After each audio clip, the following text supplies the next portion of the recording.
What were some of your first memories in the woods?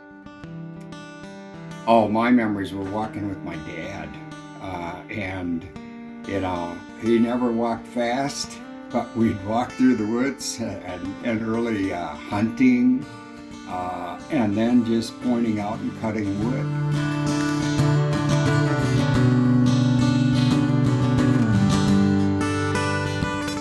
Firewood with my dad and my uncle, and they still did it with an axe. All the trimming was done with an axe, and then we'd set up a big saw rig and cut up all these blocks of wood for each of our homes to be heated.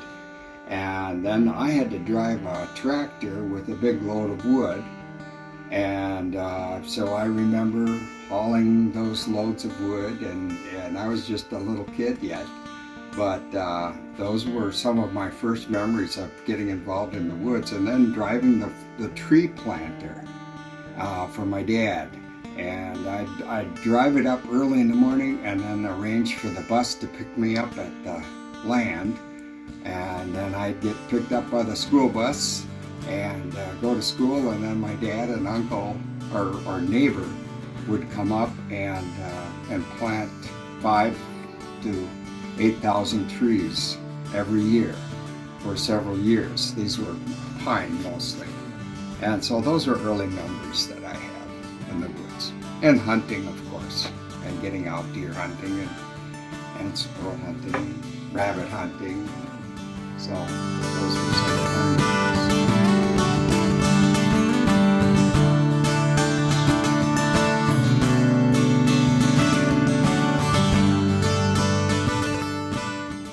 The first thing you have to do is get rid of the pith, the center of the block. And so you have to saw through that, because that's the place where a bowl will typically split. So I'm going to try to set it this way because it's kind of right in this area. That leaves you with a half block. This is going to be a wide, narrow bowl. But you can still get a bowl out of it, and you got rid of that pith.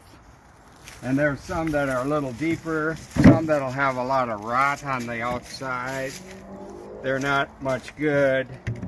These can be used for ornaments. You know, I left the pith in, or you could possibly turn a vase out of something like that. That's how you get started making a bowl. It's amazing what God puts inside and the beauty you can discover from something that could be just thrown away and burned, that's really ugly on the outside.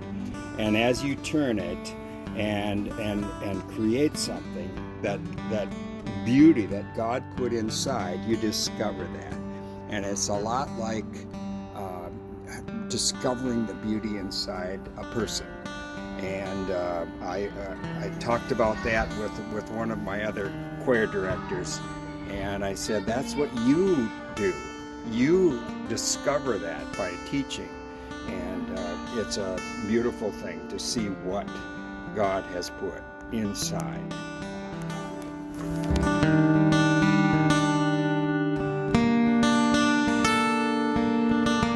And I have to put a small pivot hole, and I have this so that I can get it exactly the right distance from the blade, and that would be the radius of our circle.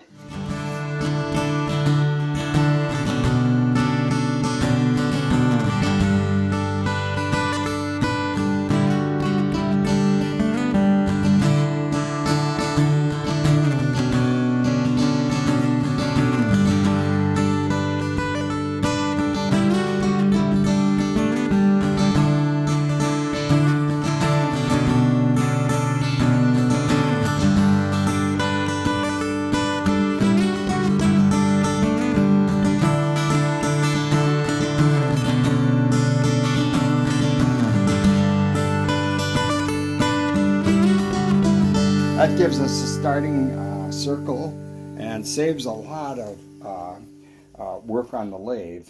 And now what we have to do is mount a bracket on here to hold it in the lathe, and then we'll turn and put a tenon on this side that a clamp can hang on to, and then from that point you can turn this inside of the bowl. Once you get the green bowl or the wet wood bowl on, you rough turn it, and you turn it until you have about 10% of the full diameter left in the outside rim. Across, what happens is the ends shrink and the sides shrink less, and as a result you get a warped bowl, and then you have to put it back in and return it to spin it and make it round again. So these are the rough turned ones that have dried in these bags for anywhere from 5-6 months to a year or more, and until they get nice and dry. This is a walnut like we just cut, and roughly what this will turn out to be, only this one will be wider, a little wider, and a little narrow, or a little less deep. And this is an example of a box elder with the red in it, and so they're kind of nice. And this is cherry. Doesn't look very red or anything. These are cherry, or this is a buckthorn, and typically a buckthorn will crack, and that's what happened here because the pith is still in the bowl. That's as big a tree as I had, and I took a chance on it, and it wasn't worth it because it leaves a check and a crack that'll have to be eliminated. One of the woods that is really nice for ornaments is sumac, because the color is so vibrant, and so you get this beautiful green, and so that's kind of fun to turn. And I'll show you some. I think I still have some examples of finished sumac. Just clamping it down.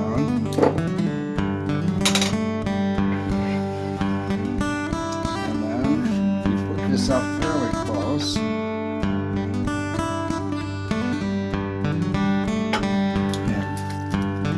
spin it around so you don't hit. There we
wood kind of dictates what you can turn from it, but and how it reacts, and sometimes you just have to make adjustments. Walnut is pretty nice to work with and fun to do. If you have big enough sumac, this is what's so colorful. We showed a block down in the shop area, and so these sumac pieces were little platters, and I could get that much out of a block. And buckthorn is a gorgeous wood. And it finishes so smoothly because it's a very, very hard, dense wood.